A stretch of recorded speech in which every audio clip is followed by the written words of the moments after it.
Hello everyone. My name's Karen Tonkin and I'm your assessor for tonight, and we're doing CHCDIV001, and I am going to just start by sharing my screen.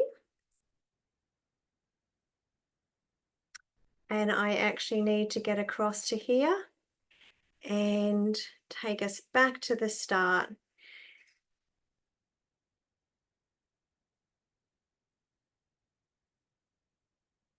So just want to begin by actually giving everybody some support contact details. And at the top, if you're looking for any student support or role plays, please definitely book in. That top link actually takes you to my email. The second link actually takes you to Calendly.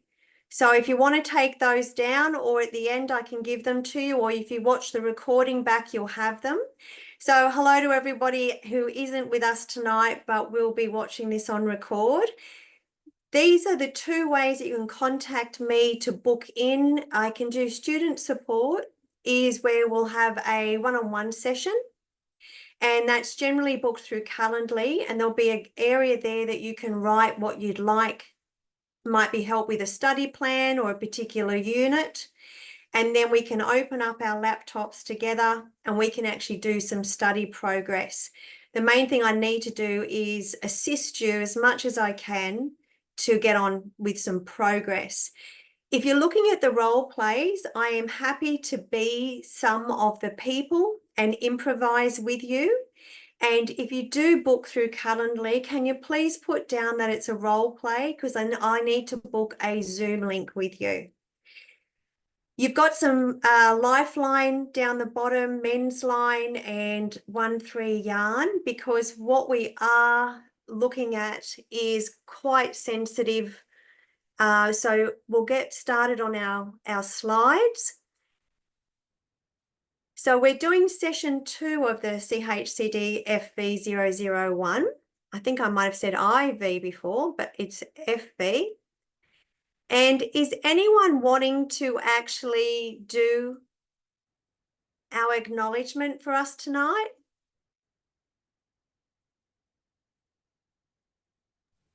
Yeah, I'll do it. Thank you, Daniel. I'd love you to. In the spirit of reconciliation, Hayter Institute of Education acknowledges the traditional custodians of the country throughout Australia and their connections to land, sea, and community. We recognise Aboriginal and Torres Strait Islander people as the first inhabitants of this nation and the traditional custodians of the land on which we work, live, and study. We express our gratitude for the sharing of this land, our sorrow for the personal, spiritual, and cultural costs of that sharing, and hope that we move forward together in harmony and in the spirit of healing. We pay respect to all First Nations people, acknowledge elders past, present, and emerging. That was beautiful. Thank you, Daniel. So now we've got our standard housekeeping, which, as you know, we will have some class breaks. And we will schedule those, but if needed, please take them when you need them. If you are heading off screen, just give me a bit of a thumbs up so I know that you're okay. This is a very emotional topic. Again, if you're going to vape, please do it off screen. I'd love as many cameras on, and class participation, everybody. Let's go. We had a great class last week. Trigger warning, this is sensitive, and if you are having any difficulties, I am going to be here at the end as well. So that's an invitation to you. We'll keep the microphones on mute unless we're doing a big think tank. We're going to do respectful relationships, as you know. That's something that we're modeling in the industry, and we'll be doing it with each other always. And again, be kind to yourself. Do some things that you enjoy that make your insides happy, not just all the study.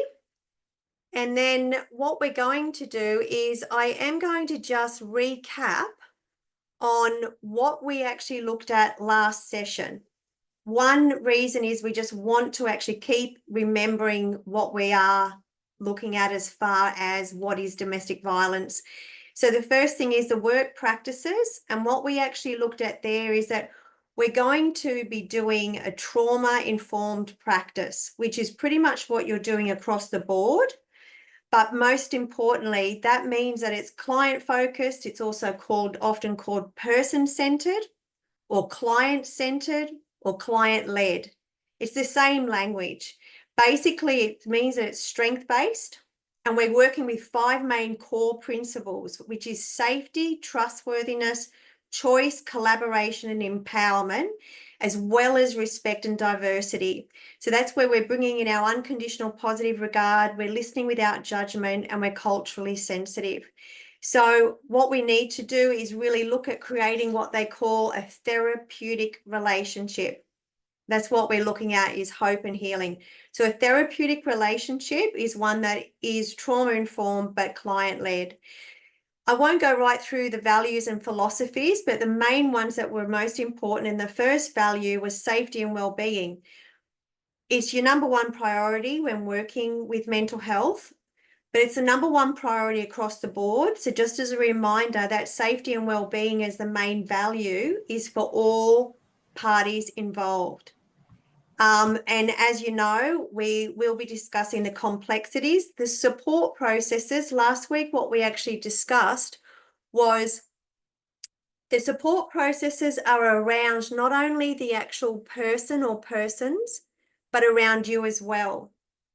So tonight, I actually want to embed a few support practices. And last week, you gave me some amazing input, and I'd love some more input.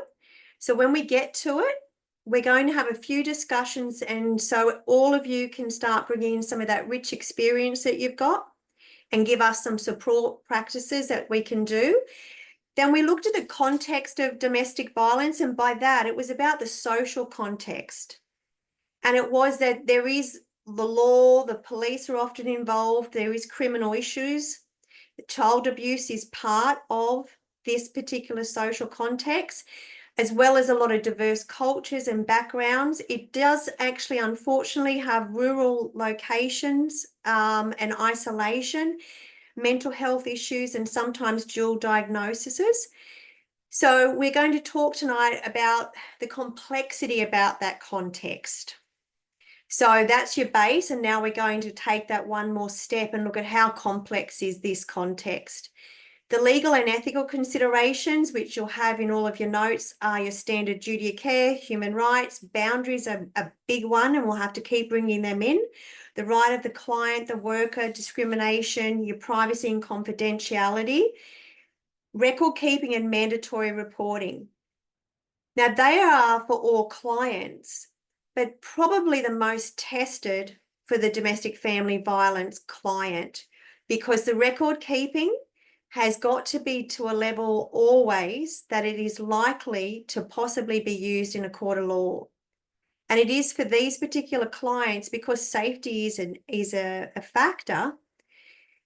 It is possible that as you will do mandatory reporting and have to possibly break confidentiality in a domestic violence situation. It's the most likely time that you would.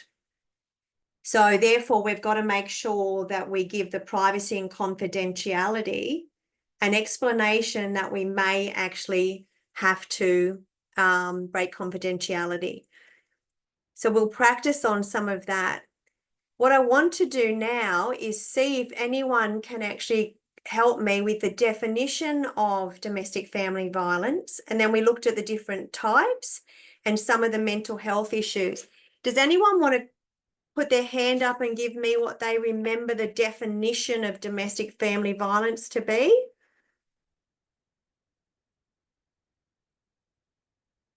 No one? I'll jump I in. can. Oh, Sorry. yes, Cass, go for it. So it's anything that happens within the home, not just within partnerships, but within children as well. And it's physical abuse, emotional abuse, neglect, all that sort of stuff. Anything that happens in the home. Is that right? Yeah, no, you're absolutely right.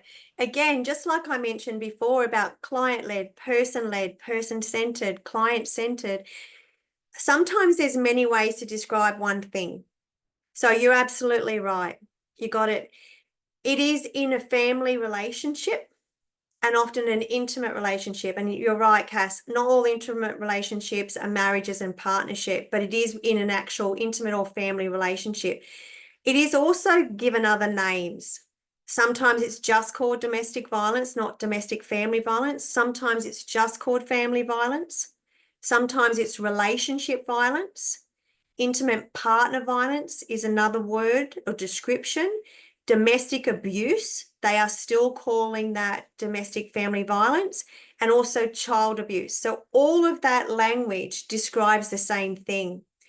You're right about the different types, and we've also got financial, we've got isolation, we've got spiritual abuse, verbal abuse, cultural abuse, social abuse, physical, emotional.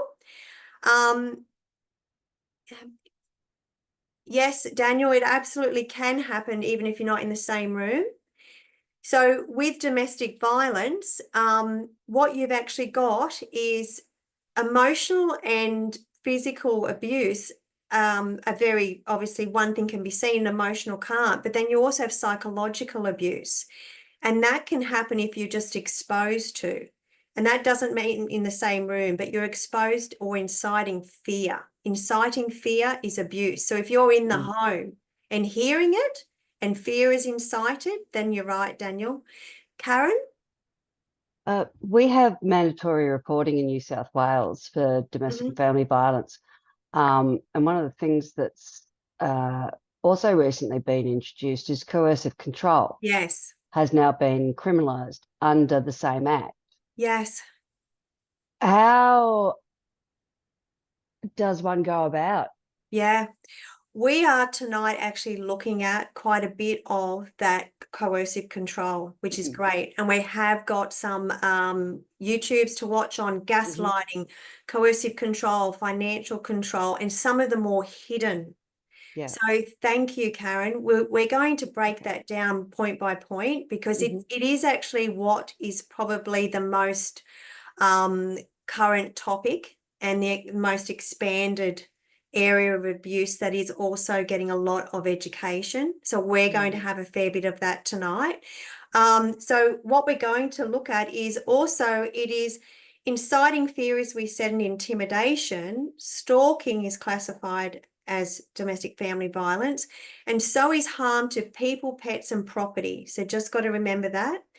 When we look at what are some of the mental health issues, we are looking at abuse, trauma, complex post-traumatic stress, because it is going generally for a lot of people for a large amount of time. So complex means that you've been exposed to many traumas over a longer period of time. So what we're looking at here, some of the mental health challenges, does anyone remember what some of those would be from our clients? Obviously, I'll kick you off with anxiety and depression. Education. Yeah, absolutely. They can have the learning difficulties, and that can come from the actual stress load, giving them impaired cognitive function, because stress actually, how it works is we've got our amygdalas, little alarm bells about the size of grapes, and they're either side. We've got grief put in here as well. And again, grief can be long-standing. Some people can be in grief for years. And what we're actually having happen is that this is also involved with listening and learning. So when it's stressed, we have challenges of being able to actually retain information. It directly affects memory. Basically, it's trying to put all of our effort and energy of our brain towards survival, and remembering something in the moment doesn't actually come under survival. So it actually basically means that you also have hearing difficulties. So under stressful, you actually have fight and flight. And in that response, your hearing actually decreases. So what we're going to do now is come across to where we're going to take that information. We now have our definition of family violence, the types of family violence, the different languages around descriptions of intimate partner violence, and we know some of the complexities. We've got poor coping mechanisms, suicide ideation, eating disorders can be some of the symptoms that we see. Now what we need to do is actually look tonight, as Karen said, is at the coercive control. Yeah, Daniel's just made a really good point that the flight can turn into fight. And that's where, when we have got a large amount of stress, we often, if we don't have healthy coping mechanisms to offload that pressure, it can absolutely, freeze can turn into flight as well, and flight can turn into fight.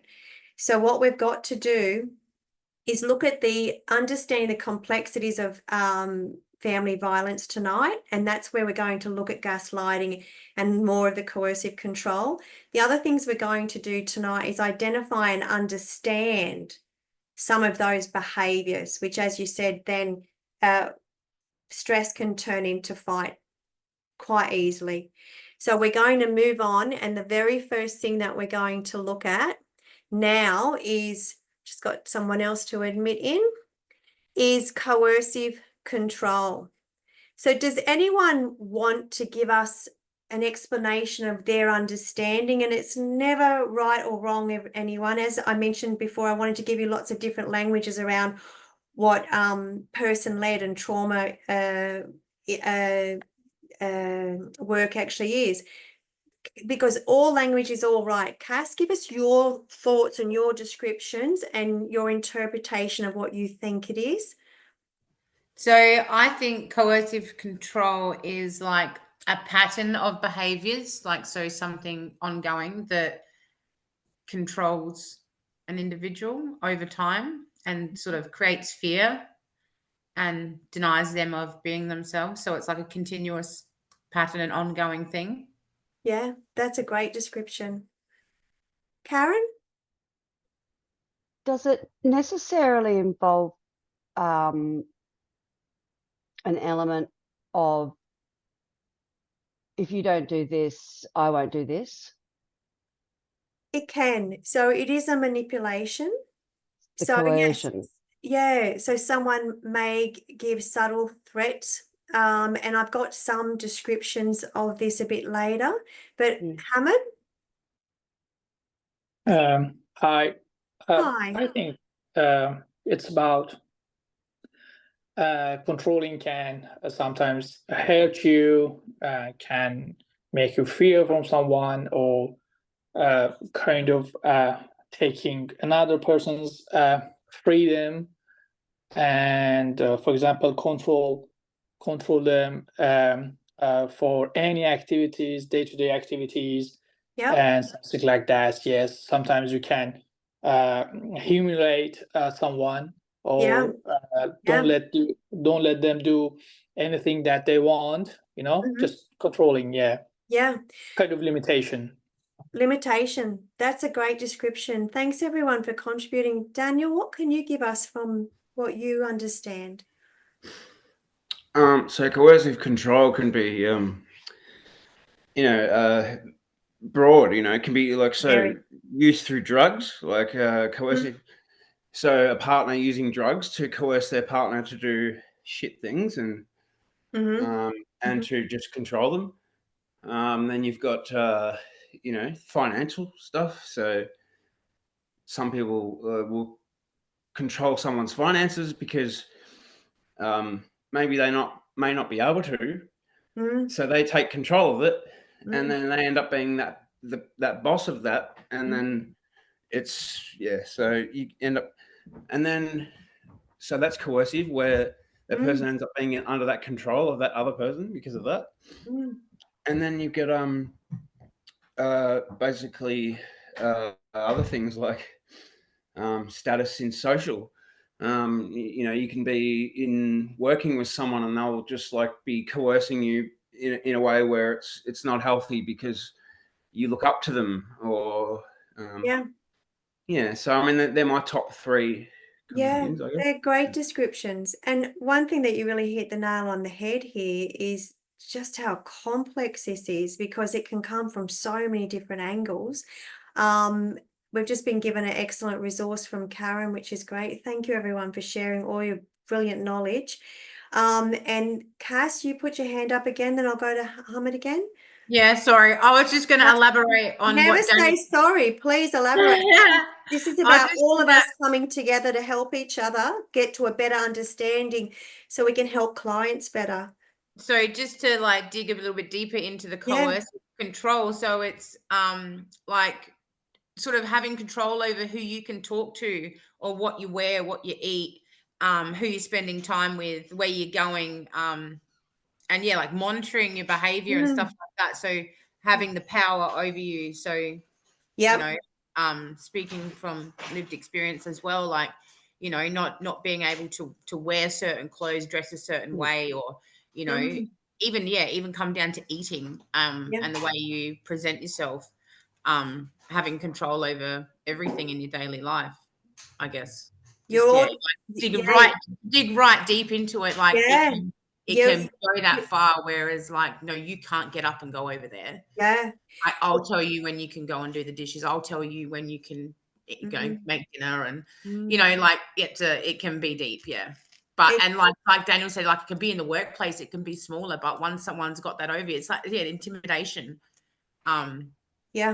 And you're right, you use the word overpower, because what we've got to look at and remember as well, whether it's social abuse, which is an abuse, or physical abuse, there is a overpowering, and there's an imbalance of power.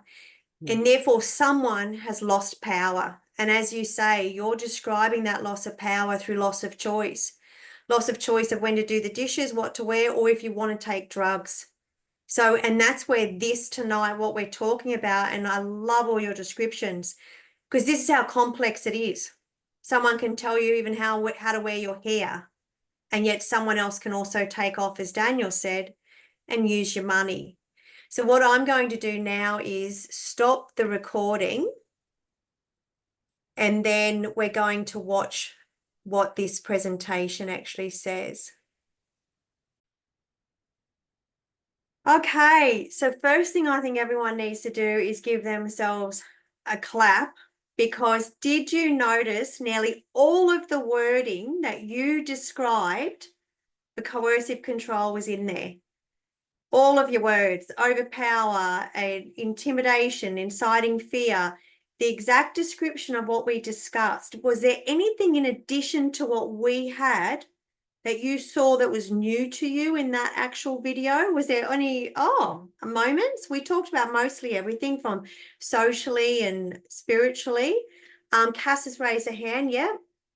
I think the only thing that stood out to me in the video that we didn't mention was the embarrassment, like the threatening to expose. That was one thing we didn't say. Yeah, and Daniel mentioned as well through text just then that they didn't mention anything about drugs, but most definitely that is overpowering someone with physical abuse. That would probably come under the physical side, but it may be that they've been overpowered to make that decision because someone else is actually inciting fear and making them make choices, or rather they're making choices for that person. So what we've got to do here is that what we're looking at is we've got a phase here. We're looking at a trauma bond, and we will continue with gaslighting, but before we go on, all of them create what they call a trauma bond. And there is in your learning material an explanation of this phase. It's a cycle, and it starts with the honeymoon phase, and then it goes into a tension building, and then it goes in what they call explosion. And then it keeps going around and around.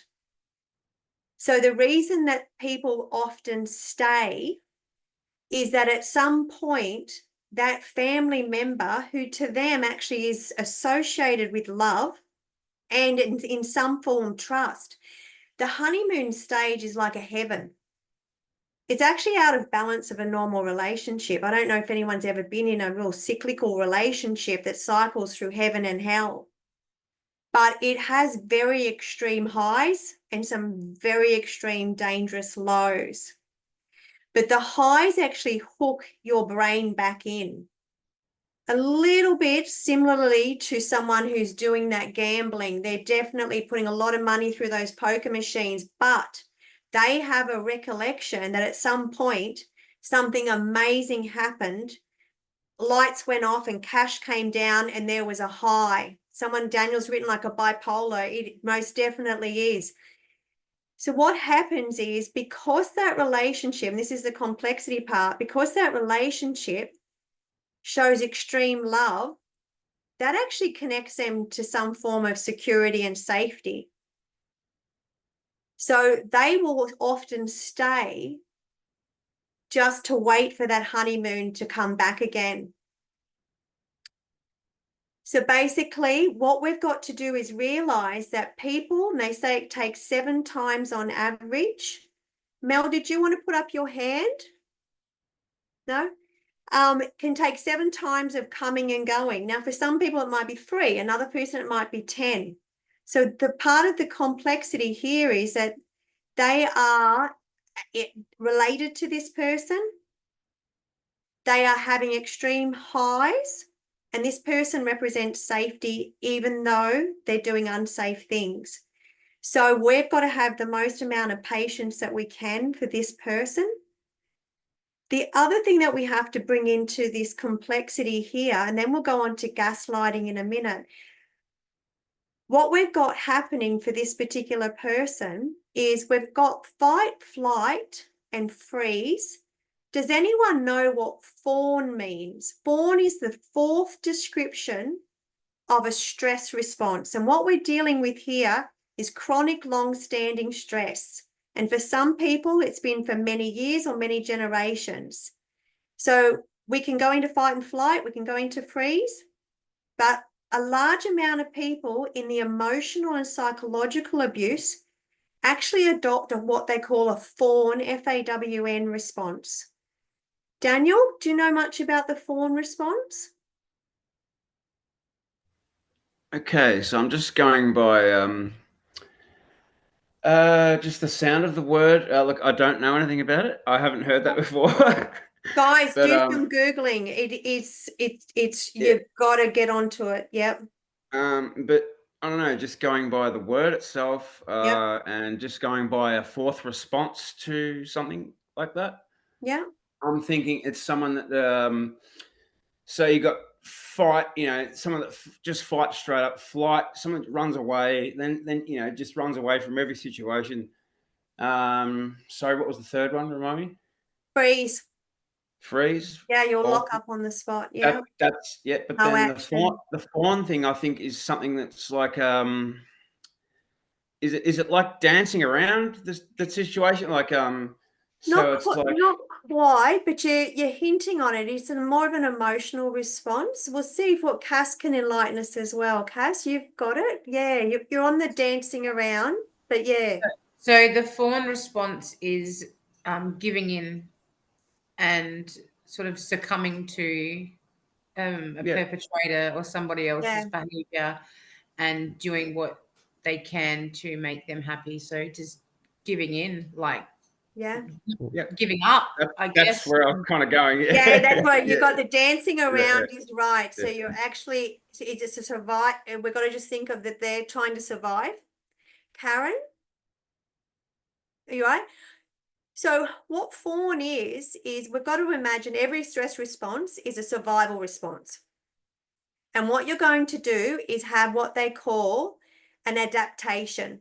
So every different person and personality will have a way to adapt to a situation where they feel threatened. And one of the ones that a lot of children can start to go to, because the imbalance of power, if it is a parent to a young child, is such a big gap that they often go to fawn. Fawn is also known as people pleasing. So fawn is a response where you will start to not adopt a victim necessarily, but you will become a little bit of an enabler as well, as far as you won't encourage the abuse, but a stress response is that you will then possibly start to do what you're told. You'll start to please the other person, because what you'll notice is that if you do something good for them, their abuse drops. So it's a stress response. So a perfect example in a childcare, if we have a child who is rushing over every time the room gets messed up, and they're rushing over, oh, let me help you, I've got to clean it up, that's a red flag. That's not a normal adaptation of a child for spilling over the blocks. And they'll see a child fall over, and then they'll go, oh gosh, let me help you. They're peacemakers. It's a peacemaker response. What can I do to restore the peace? So that's where they will basically placate and please. And then that's where they lose their power as well. And unfortunately, that's an adaptation with coercive control. So what we're going to do now is we're going to watch gaslighting. Does anyone want to tell me what they understand gaslighting to be? I've got Mel, you got your hand up. I don't even know how to do that. I just figured it out.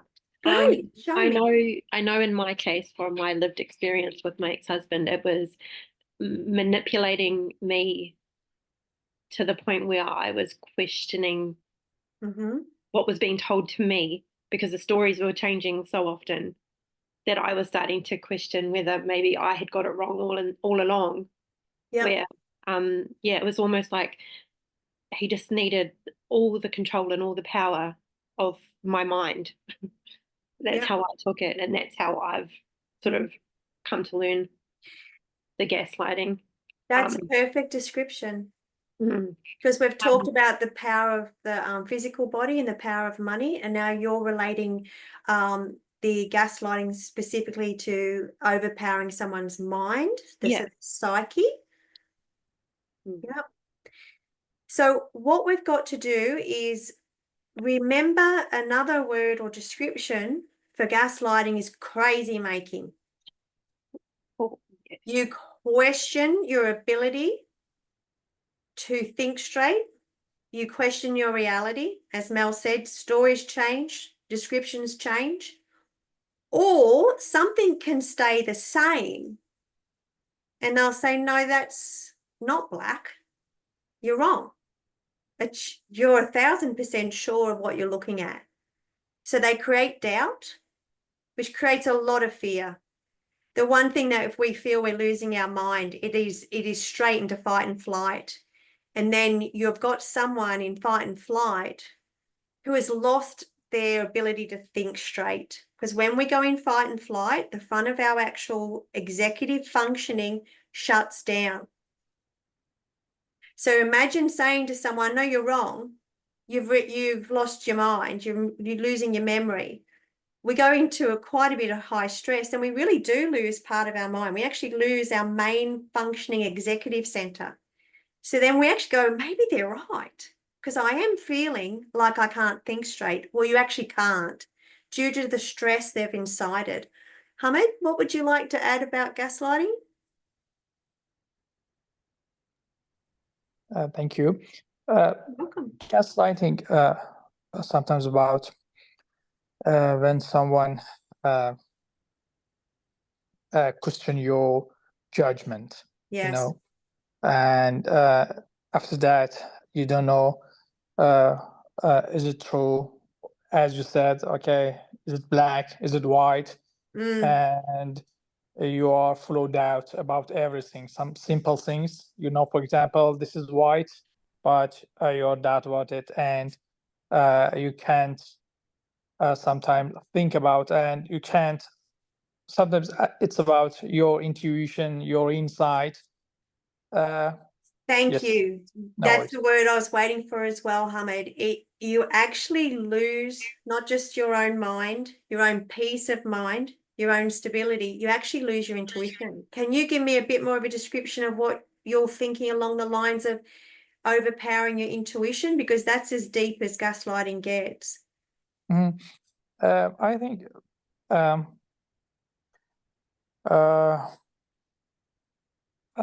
I think there is a movie for 50 years ago or 60 years ago. that there are a crazy man that kind of manipulate his wife for Yeah, we're about to watch it. some Yeah. purposes. Yeah, it's really good movie. Yeah, we've got a And little it's about clip of that gaslighting. coming.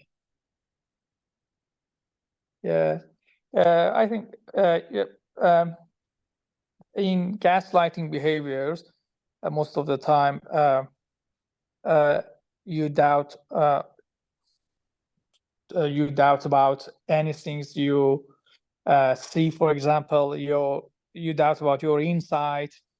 Sometimes I think your intelligence, your eyesight, vision, everything that you understand, you can't believe is it true, or you question yourself about that.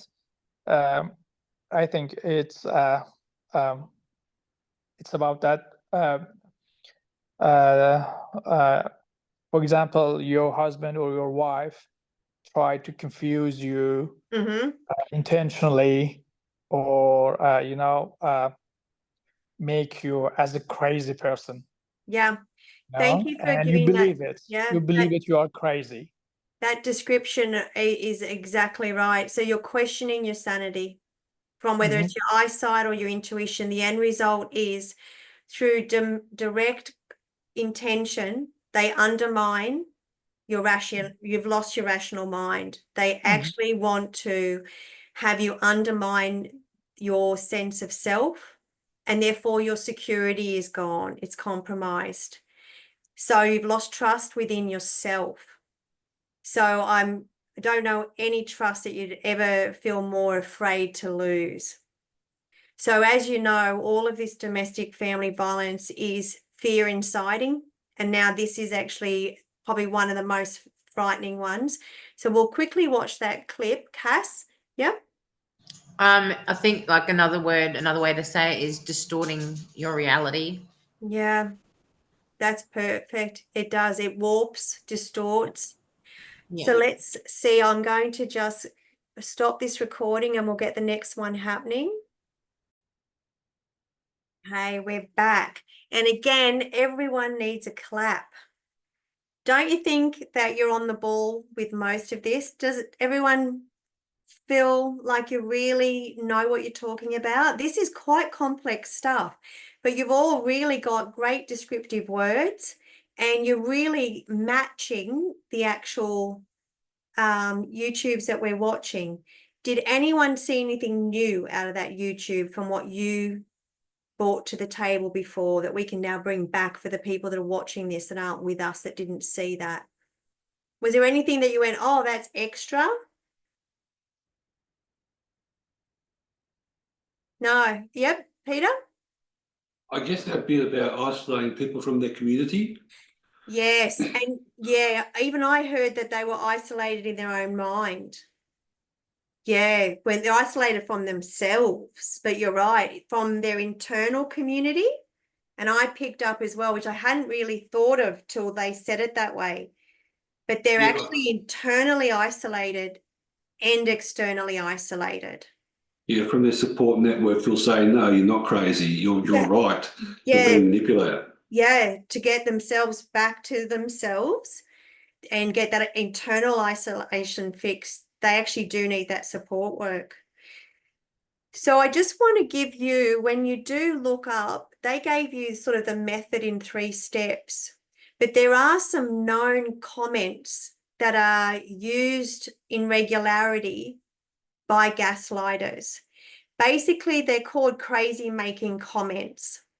And what they're really wanting you to do, as we said, is undermine and question yourself. And so one of them is flat out where you're told you're being crazy. So what you'll find is, I want you now to think about how you support someone who comes to you through your mental health service and they are a victim of this type of emotional and psychological abuse. One, we know they're afraid, so we're going to obviously create safety. But what we've got to do is, one, look at their language and then look at ours. Someone who is being told that they're crazy, when you're first listening and attending to them, they may use words like, oh, I think I'm going crazy, I'm losing my mind. So these are indicators, because when we're looking at physical violence, it's much easier to see an indicator is a bruise, a broken bone.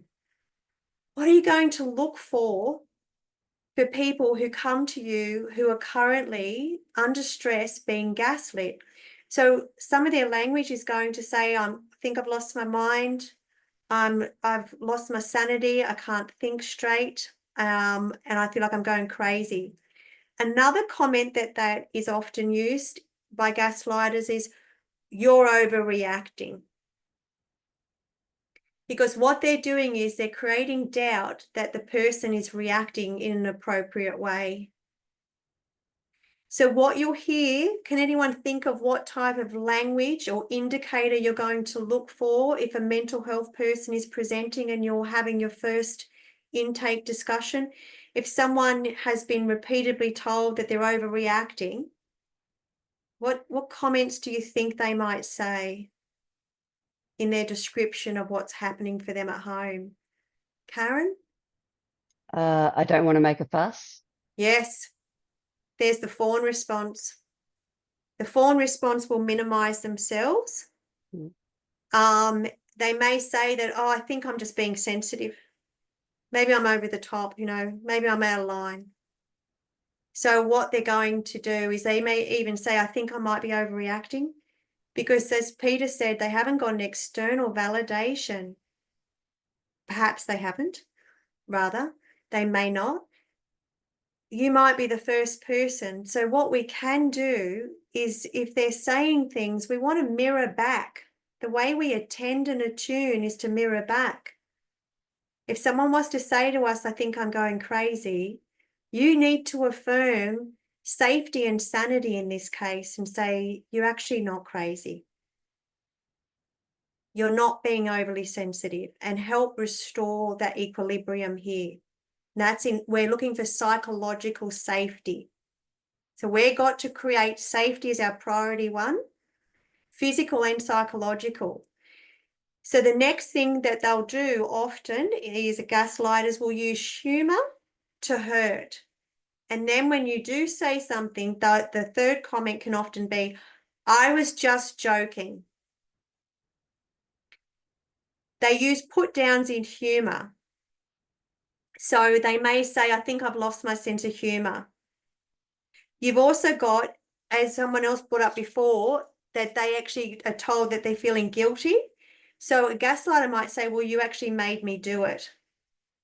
Or if you did do it, you would show me you love me. That's that manipulation to make them act a certain way, but they're taking over that person's mind and choices. And what they're doing is they're actually making them feel guilty. And then another one is straight out, it's your fault. And that's something that you will hear with clients who are presenting for domestic family violence. They'll be unsure of themselves, so they'll say doubting comments like, oh, I don't know, maybe it's my fault. Maybe I'm responsible. So these are the indicators that you're needing to look for. And sometimes the gaslighters will say that, everyone else agrees with me. And that's taking away that community support. So we'll just go back to sharing the slides and see where we're up to now. And we'll go onto the screen.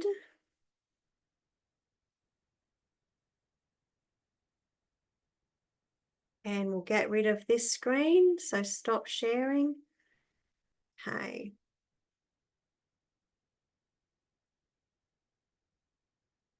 Hamid, you've got your hand up.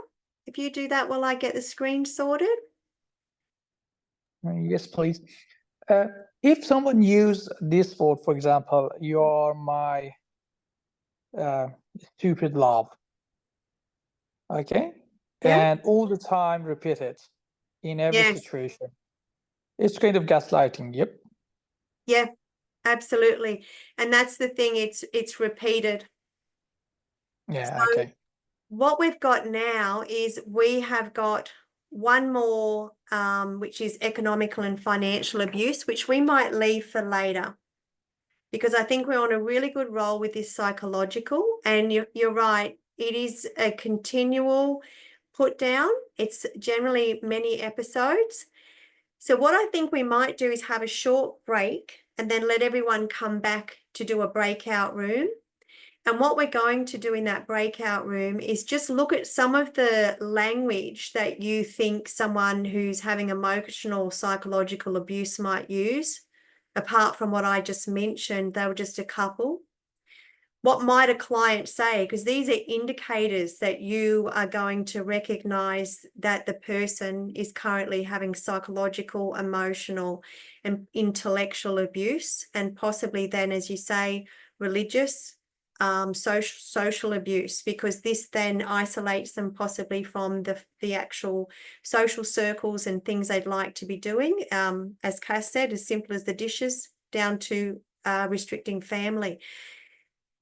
We're going to then make a list of what interpersonal skills that you're going to use for someone presenting with gaslighting and psychological abuse to build that rapport and trust and develop the safe and respectful relationship. So we're going to look at what might they say? And in that situation, what might you say? Because we've got to create a sense of psychological and physical safety for this particular mental health client. So it does take a little bit of practice and a little bit of skill. And what we're going to do is I'm going to come back to you guys now. And how about we have a short break and then we come back, we hit the activities and we keep going. How does everyone feel about that? So we got 7. Do you want a 10-minute break, guys? Yeah. See you at 10 past. I'll get everything ready and I'll stop sharing and I'll stop recording and I'll see you soon. Okay, welcome back, everybody. I hope you feel refreshed. So we're going to now look at going into some break rooms. And what we're going to want to do is just work in where we can look at this, not in a role play situation, just in a think tank situation. What I'm trying to do for you is virtually the opposite of gaslighting. I'm trying to build up some intellectual confidence, which is where we had the think tank here. What do you think gaslighting is? And then we saw our YouTube and went, yeah, I've got more clarity and more confidence. Yeah. So what I'd like this exercise to do is to be the same, where you can come out of there feeling really confident that you would know what to listen for, what comments someone with coercive control gaslighting might say. Maybe even bring up about the drugs, Daniel. How would that manifest? What would that come up as? Someone else think about the money. Because what we've got to remember is that these people have been living with this for a number of years, that it's their normal.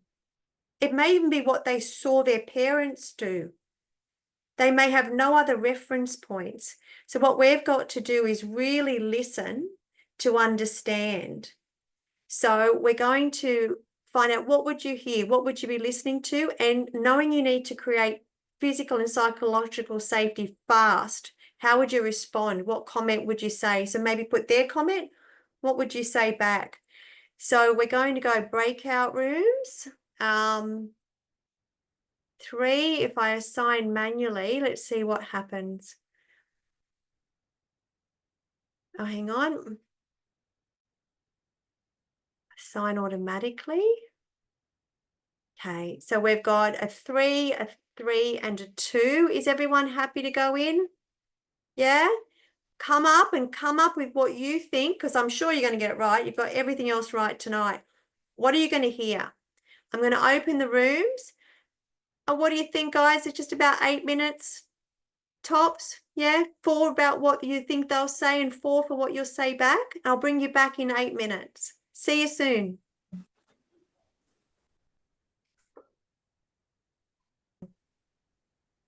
Welcome back, everyone.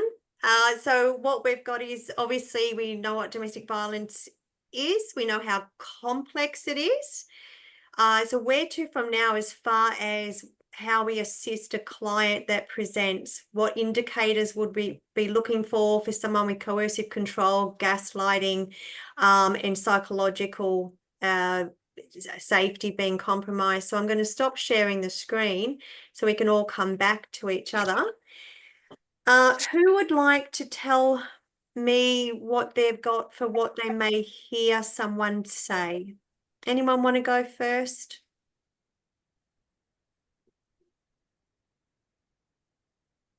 I guess we just came straight off talking about that. So it got cut out just as we were talking about what you might.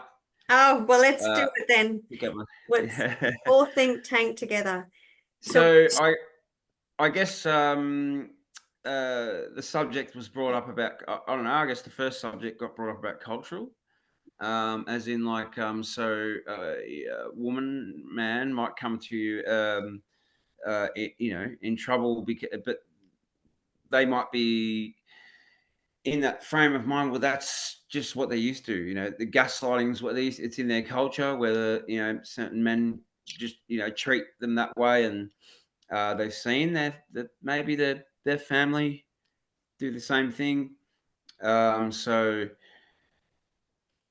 my thing was, but how do you pick up on that cultural thing? Like, how do you know, like, if someone's like that? And so one of the points were, so their self-esteem, constantly looking to the ground. Perfect. Yeah. Like can't make eye contact. May not have all their belongings. They might not have access to their phone. That'd be, I guess, an extreme case. I guess not having access to their phone or their credentials. Yeah.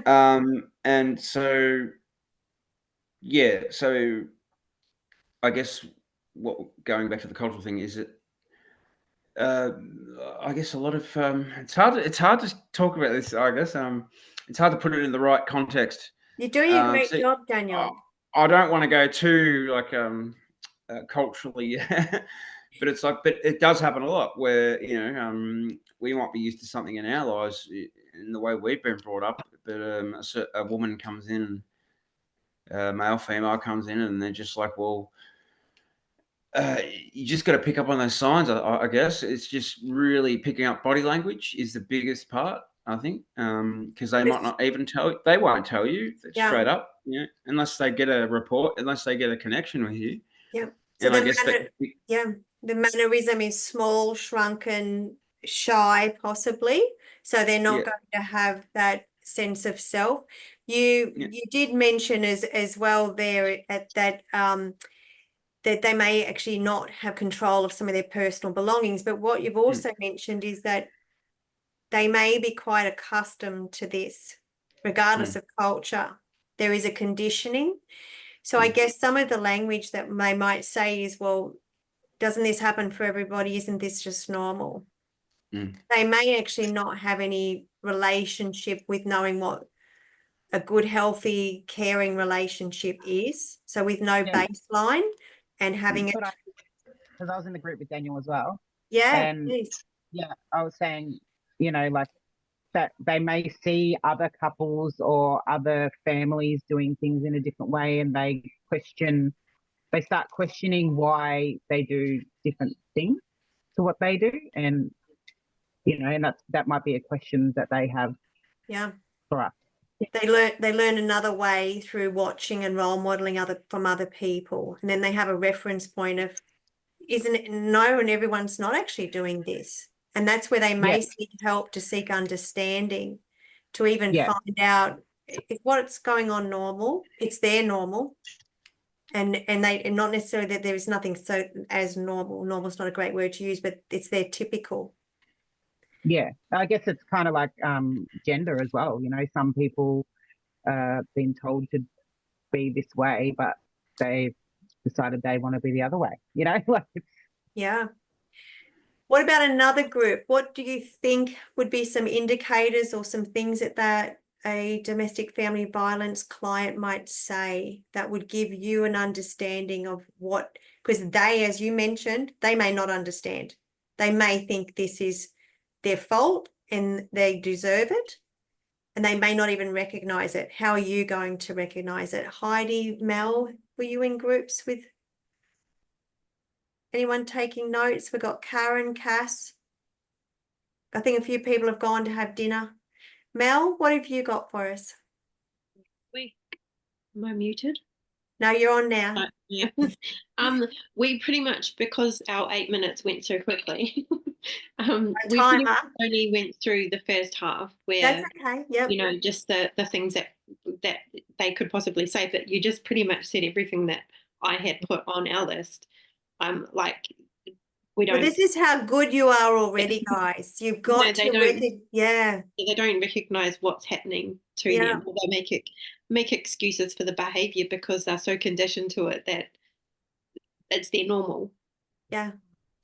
Not acceptable, but they are accepting it, and they may even be adopting that fawn response, which not encourages it, but maybe doesn't actually put any stops to it. Yeah. Body language, guys. Body language. Got to pick up on that first initial body language, because they're not going to tell you. They're not going to tell you straight up. Yeah. But isn't this about the words that we're supposed to be using, or that they're using? Yeah. I mean, you can pick up on the body language, but if they say nothing. Yeah.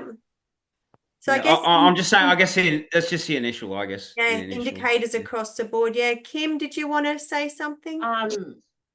Sometimes, and I know this from someone when they went through it, and I used to talk to them about it to try and sort of get to the bottom of it. She used to say to me, "Oh, he's a good person. We're just going through a rough patch." It's justifying. Yeah. Maybe downplaying as well. She was downplaying it a fair amount of times. Okay.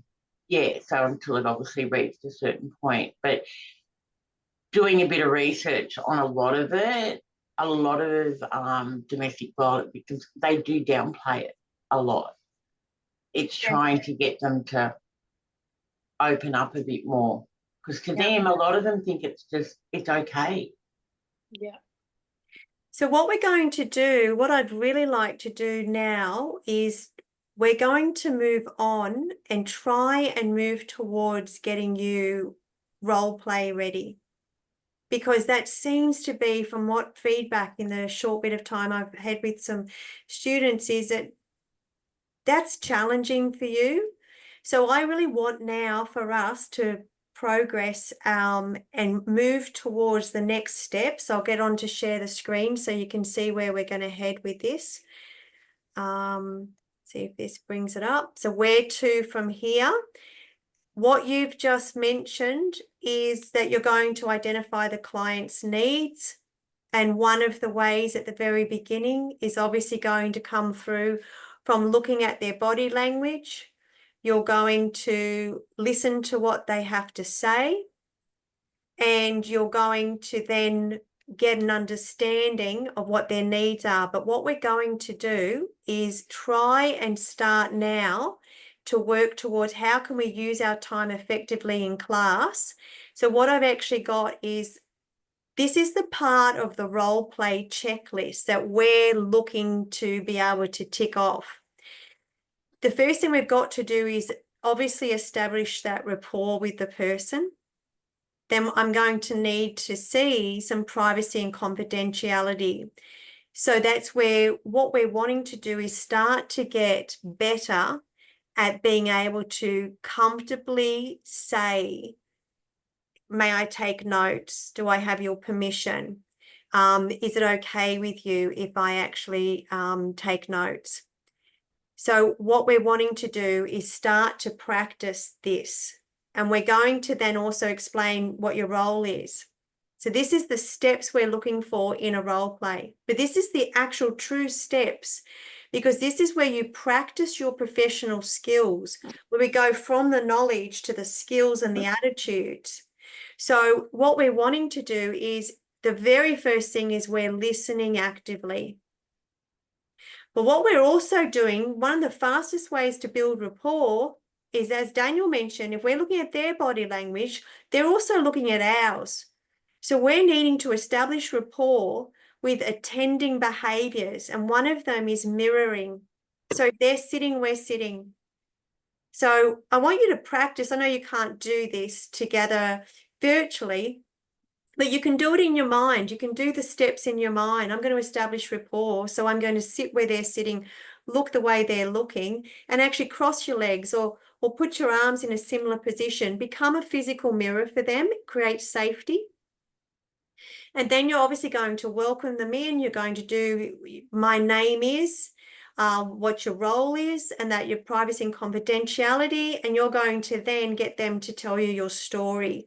So we're going to use the real role plays for you all to go into breakout rooms where I absolutely promise I will put the timer on and give you more time, because that last one went too quick. And you're going to use that trauma-informed practice where you use that person first, which is person-led, client-led, show empathy and respect, be culturally safe, supportive, and validate their experience. And that's all. That's just the initial start. But that's the initial start for every role play. So what we're going to do is look at getting into breakout rooms. I'll get you to practice your professional skills in that checklist that we just went over, but we're going to do it in the and I've got just the start of the first scenario, because we're only doing the start of a normal role play. And I do want you to just remember that what we're doing is we're just playing a role. So when I introduce Diana now, and one of you are going to actually pretend to be Diana, what I want you to do is make sure at the start of this breakout room and the role play, because we're not wanting to have any vicarious trauma, which is trauma where you feel affected by someone else's situation. I would like, when you introduce yourself in this role play, to state at the beginning for your own self that I'm playing the role of Diana, because you don't want to go into this role play fully adopting this situation, because that's not healthy for you. So whoever chooses to be Diana, and then one of you will be the counsellor, then you'll have a breather and you will swap. But I'd like this not to be triggering for you. So the person who's being the counsellor, you are absolutely wanting to get right in there and embody those practices. Adopt it for real. Look to build rapport and make it believable for you, because what you're trying to do is create habits, patterns, neural pathways, and practice. No different. Yes, anyone who wants to sit this one out can. Just got a message. So what you're doing is you're actually wanting to get this to be practice, that it becomes natural for you. But the person playing Diane, please introduce yourself as just practicing.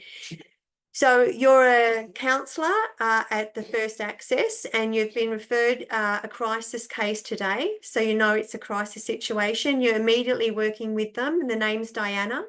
And when they come to the centre, they've called ahead and they've asked for help.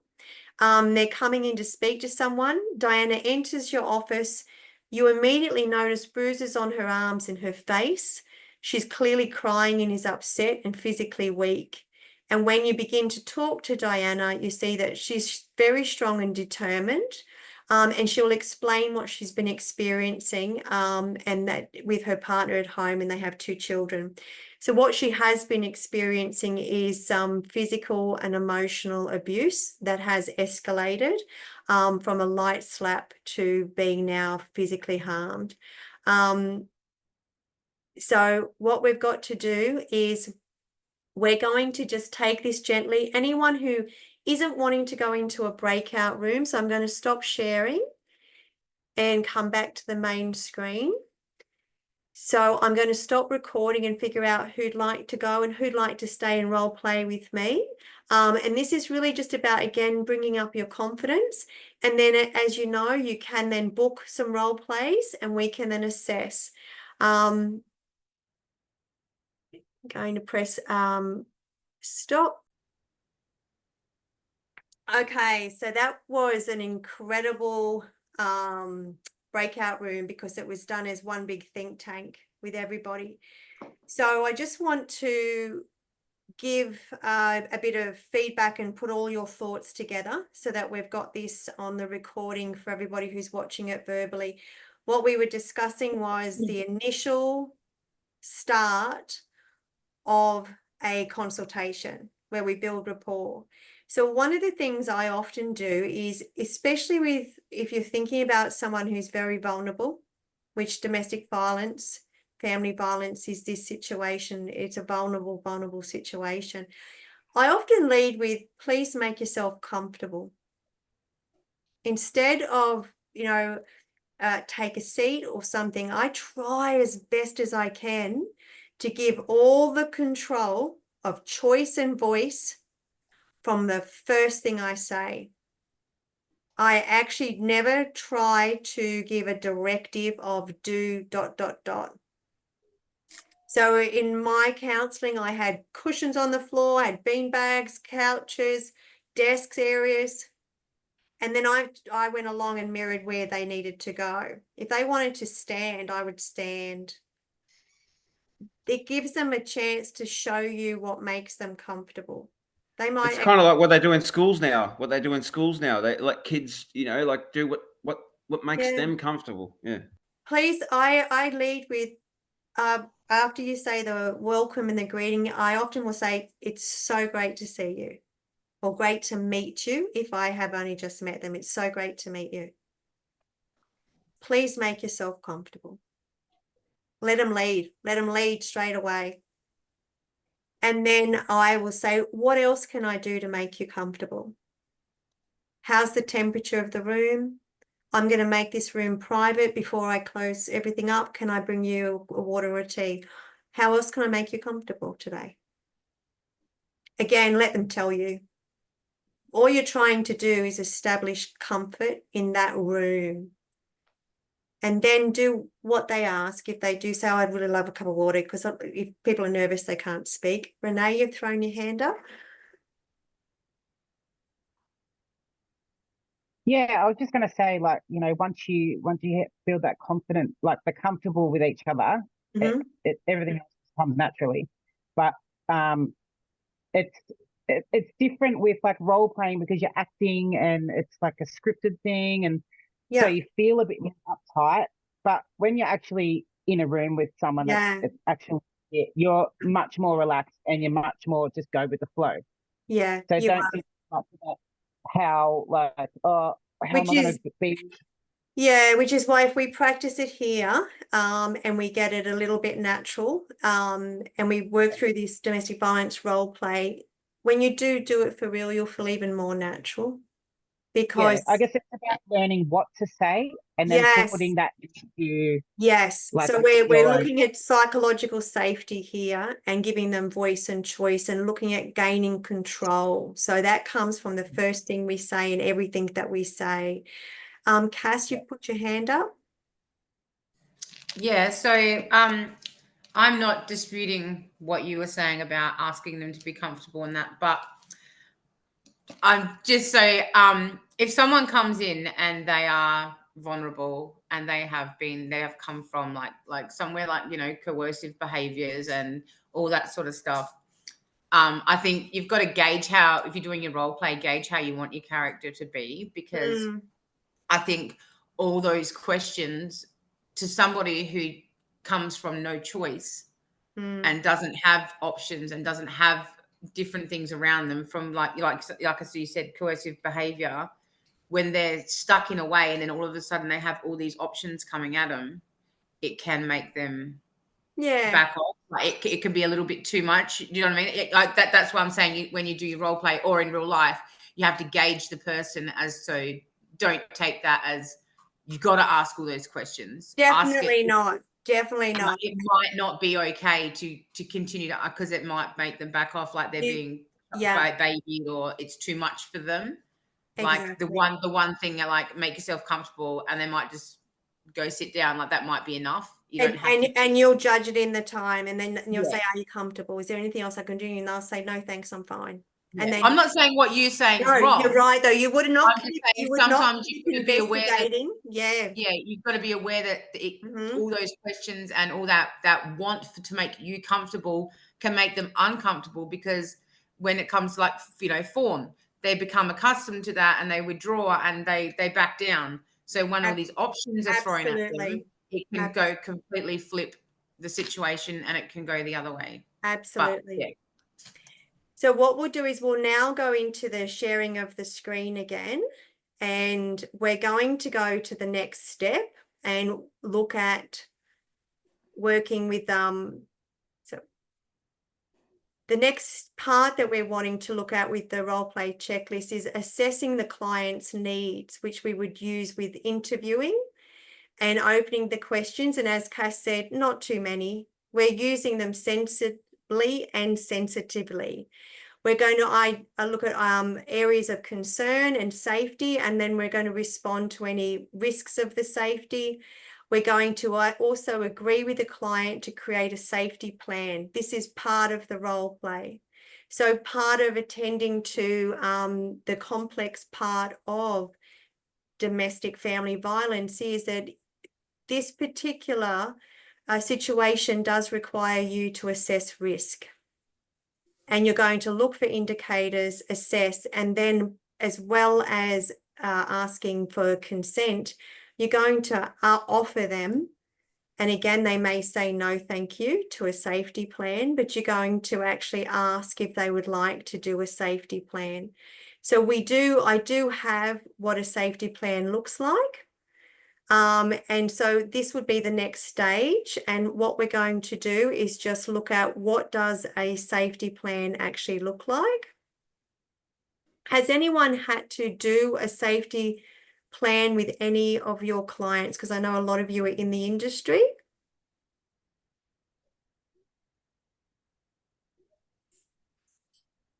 So this is what our safety plan looks like. This is the one that you'll be using when you actually do the role plays. This is what you will find. And what we'll be doing after we introduce ourselves, they're comfortable, we've built rapport, we've told them what our services are, privacy, confidentiality, and they've told you the story and you've assessed risk.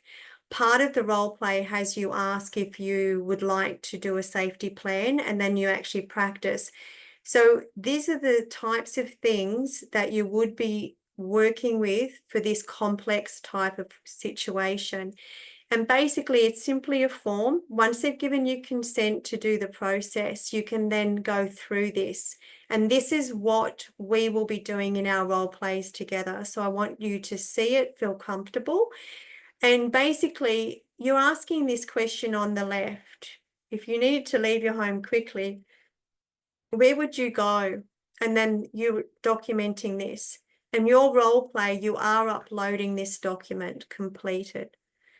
Do you have emergency contacts? And then you're simply asking all of these questions. So it's not a standard intake assessment. It is one that you're assessing risk and then doing a safety plan. So I would recommend to get familiar with this and look up the safety plan on First Access. And then you're asking these particular questions. And what you're doing is you're assisting them and preparing. But at the same time, you're just giving them options and they're getting ideas, what they need for support. You're mentioning about potentially packing bags. If you have the children in your care, what routine are you going to use? On communication, do you have access to a phone and internet? Some of the services can actually provide mobile phones. They can provide coupons for different things for transport. So this actual assessment, you are assessing risk, but you're also offering some supports. So they're asking here, can you develop a code word with a person that you trust in case of an emergency? It might be that you're going to call your sister and tell her that you're going to go out for ice cream. So this is a way that this is a strategy. A safety plan is a strategy. So if this person has said to you, that I have in a situation, but I'm not prepared to leave. I'm looking just for immediate support. And that might be that you can give them food vouchers. If they are in danger, the immediate support might be that you actually look at getting them some housing. We're going to look at the needs and how we do that in our next session next week.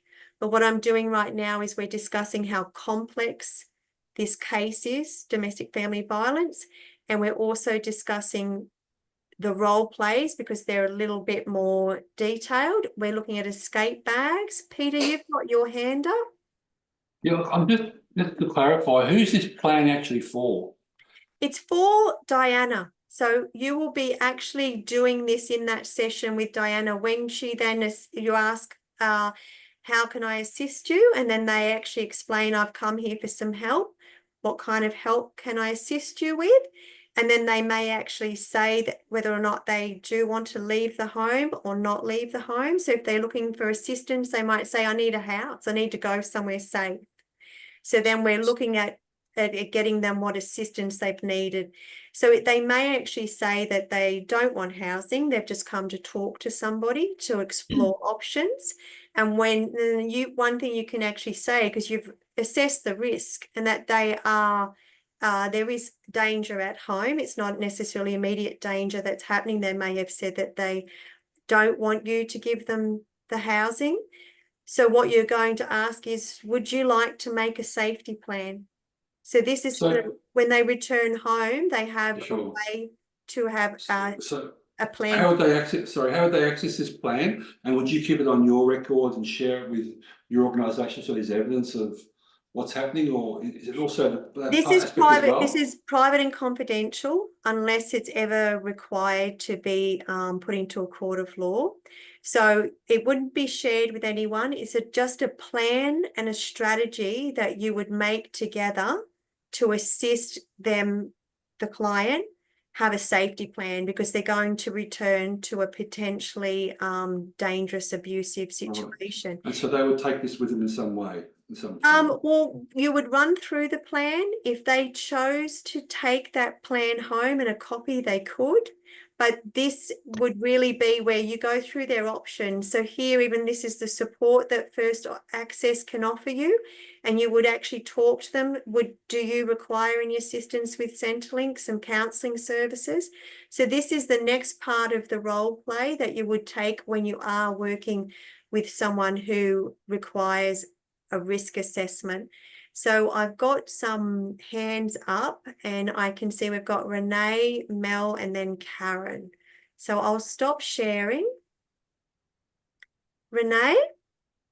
I was just going to ask, is there a different care plan, safety plan for each situation?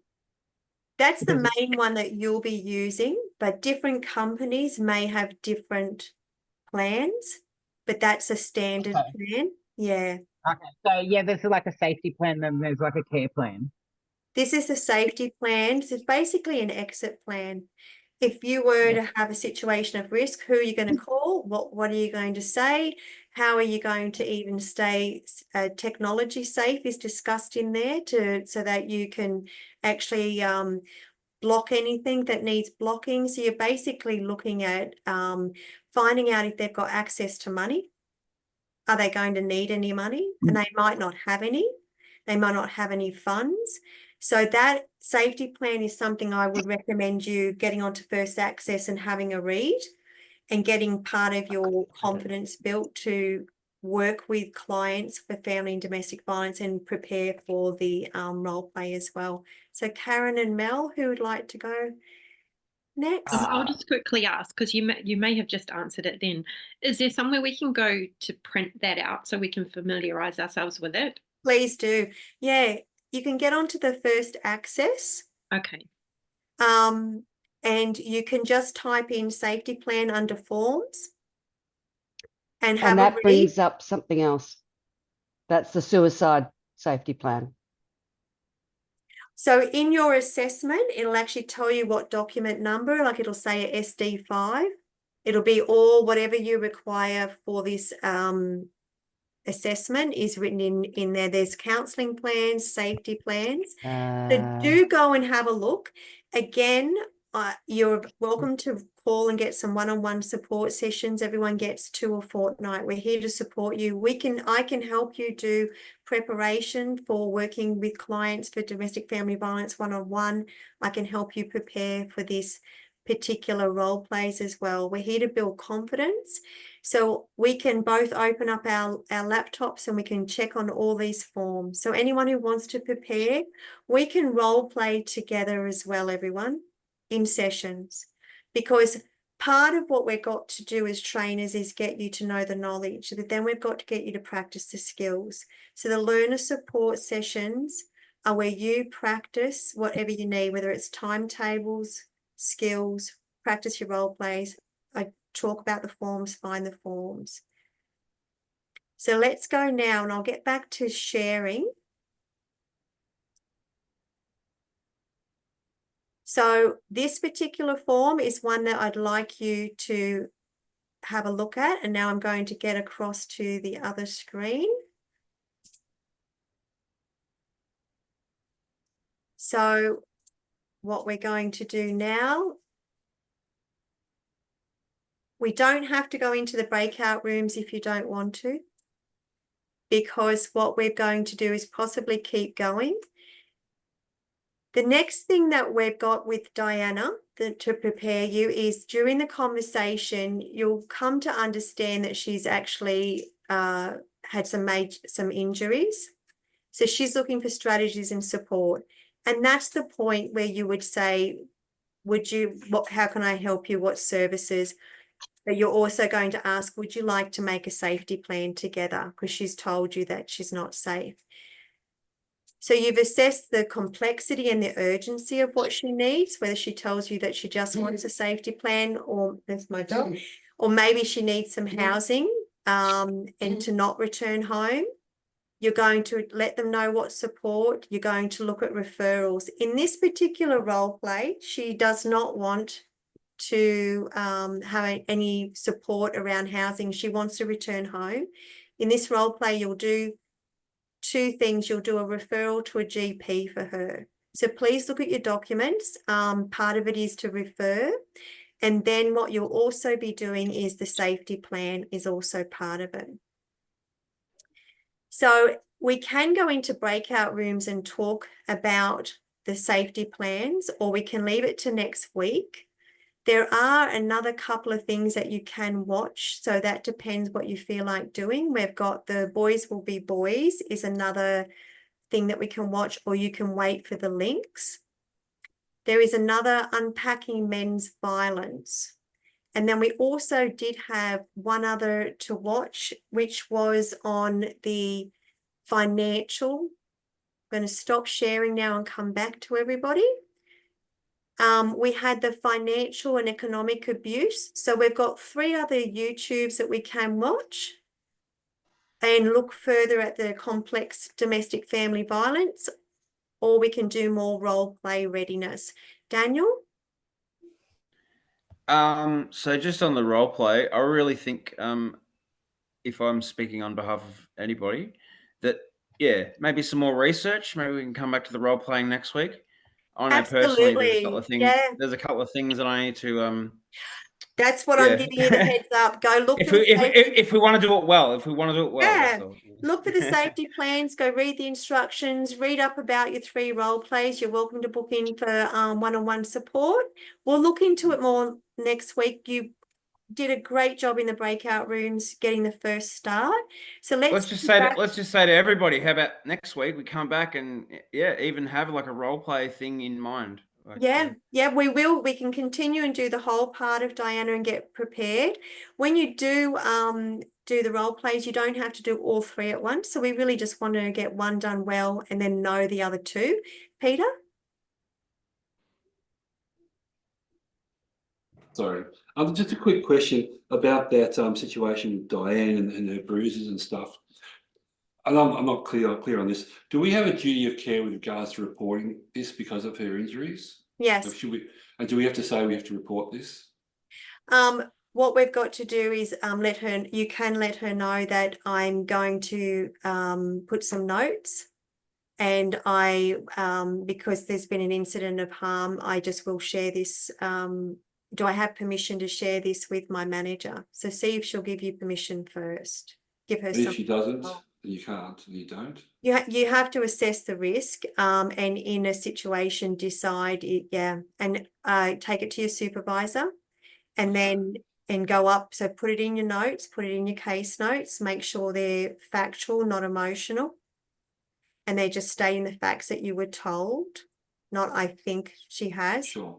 State the facts, ready for being in a court of law, and then you will report it in your case notes for that session, and then to your supervisor. Cass? Thanks.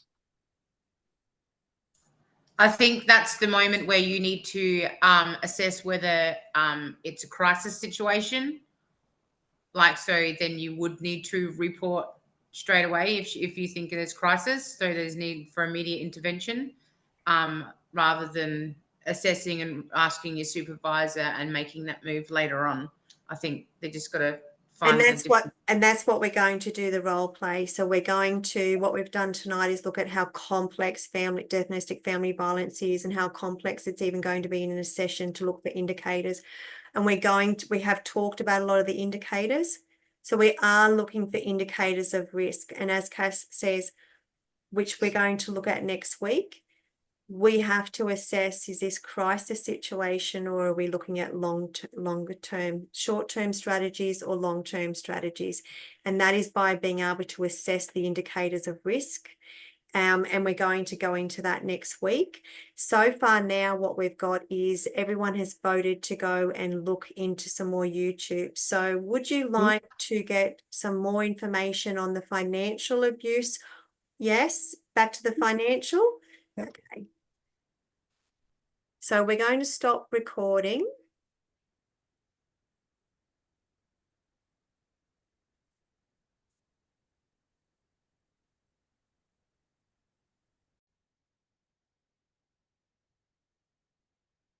Okay. Well, that was a great clip, I thought. What did everyone else think? What did you learn about that you didn't know before watching it?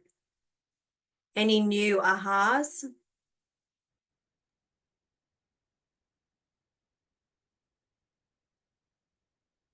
Karen's got your hand up. I hadn't really contemplated, just when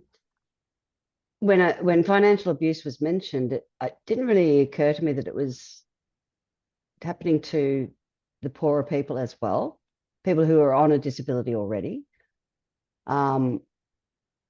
such as it seemed like that was in the disability situation, that was two people on the same disability pension should have had equal power, but it still didn't. But it was the inequality there was very obvious to you. Yes. Yeah. Yeah. I'm not too sure how you overcome that. It's sobering, isn't it, guys? Everyone's mood's quite sober. Daniel, what did you see that was new information that was helpful for you from watching that? Not so much new information that I got. Just wanted to raise a hand to maybe talk about, I guess generation. Yep. I guess growing up in a generation where, basically the man ran the household a lot in Australia, especially after the war. And you had a lot of men just sort of taking over the finances, and whether they were working or whether they weren't working. It would just kind of just be that job of the man, where especially in the baby booming time as well, where people are having a lot of babies, and like couples are having lots of babies, and then these kind of children are seeing that go on, and they can take away whatever they want, I guess, whatever the lives they choose to go towards. But I think it's really just entrusting that that I don't know. I'm trying to just gather my own thoughts of this as well, where there's a generation thing of where that's what happened. That was a normal, wasn't it? Yeah. That what you're saying, it was pretty much typical and normal back then. Yeah. Yep. Yeah. I know my parents still do it. My dad controls all the money, and they both work just as hard as each other, but he's the one that, and it's only because he's more IT ready these days. And it's not because he's trying to control, it's just, but yeah, I guess it's a generation thing. I guess is what I'm getting to. And then sometimes if people have been through drug abuse and other situations, they can take that stuff that they've seen before them and put that into practice of controlling. That opportunity of having the complete control of the finances for the home and for the adults of the home isn't always abused, as you're saying. It can have been quite a healthy working normal, in a healthy working normal, well, not normal, but rather typical healthy relationship. But it was normalized back then. And that, Cass? So I was just going to say, in regards to what Karen said about the disability thing. So in the last 2 weeks at work, I've had clients come in, one lady who was going to court with her husband about their house, and he wanted to, his lawyer came forward asking for her NDIS. So her NDIS is her NDIS, it's funding, it's not cash money. So he's not entitled to that. So that's in one aspect. But then I had a lady the other day that came in, and her son is disabled, but he manipulates her financially. So it can go both ways. Like, she has a disability herself, but he has intellectual disability, and she got an inheritance, and he has manipulated her for the last 15 years. And she's just at her ends. Like, she doesn't know what to do with him. So she's struggling, but he's disabled. Yeah. So it can happen in any environment. It's not just. And that's the exact point, isn't it? This is everywhere. so complex because it can happen to anybody. Yeah. It is not myths and stereotypes that it is just a particular type of person. It is not related to intellectual capacity in academics. It's not related to necessarily poor people. It's not related.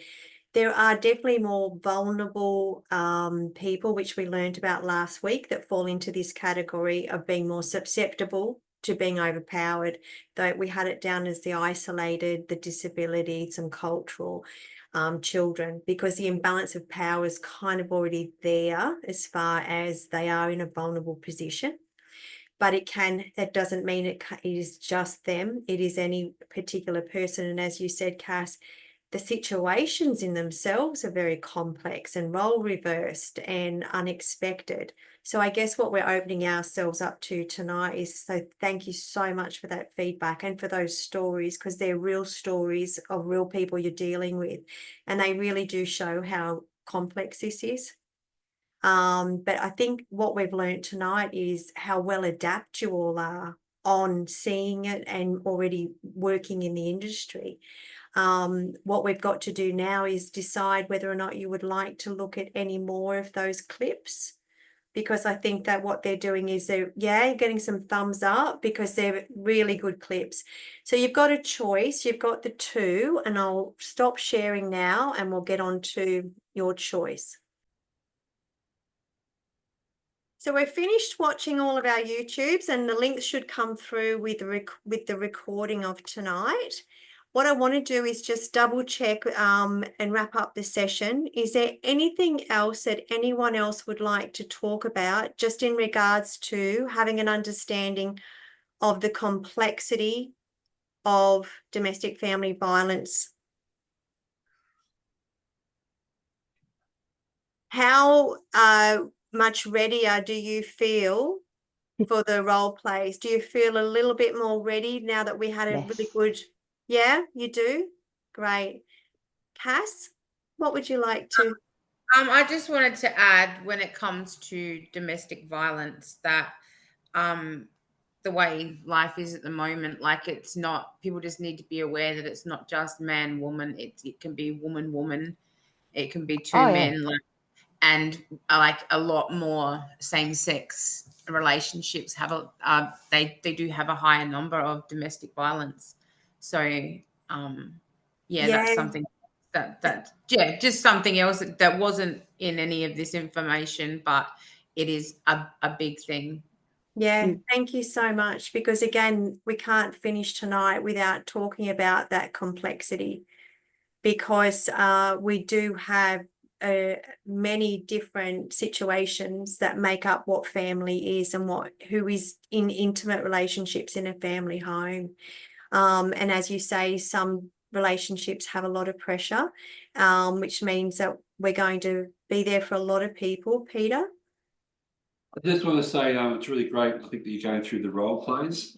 It's probably the bit I've found most challenging, and getting a heads up, a review of them before we actually go ahead and do them during these sessions is really good. And I think going to be very beneficial. I think it ties together a lot of the things that we're talking about in the sessions in a very meaningful way. Yeah, how do we take this knowledge and then actually put it into professional practice? And a lot of you here have got some amazing additions that you can give to the group, because you are working in the industry and you are working with these clients. So it's so good. We can add that to the role plays. So the role plays are just made up for us to give us a simulation situation. But then if you can add your knowledge on top from the industry as to how that would work from the counsellor's point of view or the support workers, then that's your professional skills collaboratively as a team. Kim?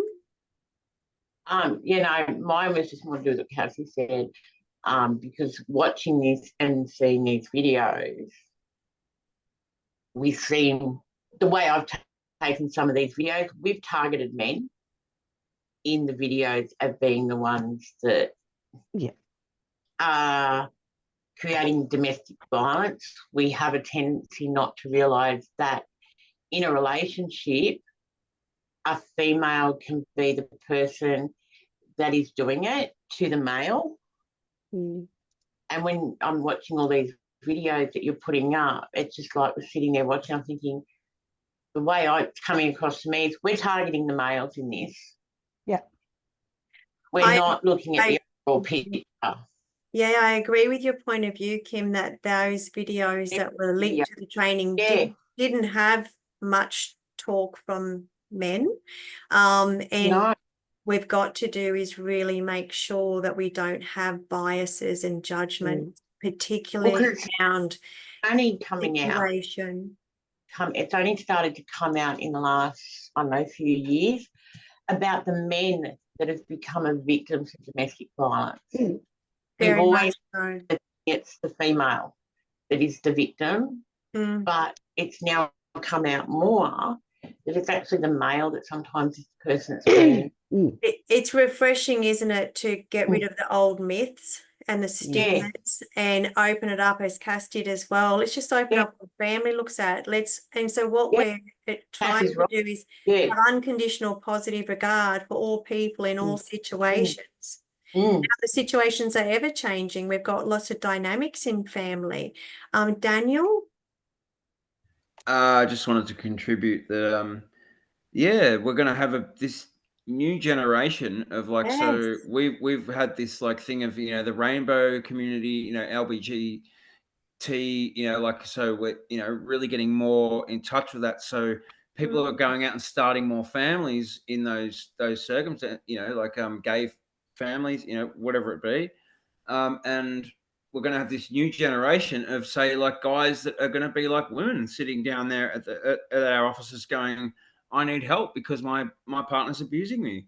Right now it's kind of, I don't know about the percentages. I'm sure it'll be very small right now, but we are going to have this generation of young men that are going through trauma just the same as a young woman would. Very right, true. Yeah, absolutely. And the other thing that we're not aware of, but we need to be sensitive to, we don't know how many men aren't sharing their challenges. No, well, that's They it. too would be under psychological stress. They would be having gaslit. So you don't know. This is one of the complexities is that not everybody wants to ask for help. Not everyone even has the confidence to ask for help or the awareness to ask for help. And yeah, so I've got lots of hands up. So who else was next? We've got Renee, Karen, Cass. Who put the hand up first? Sorry, Karen Karen. Sorry.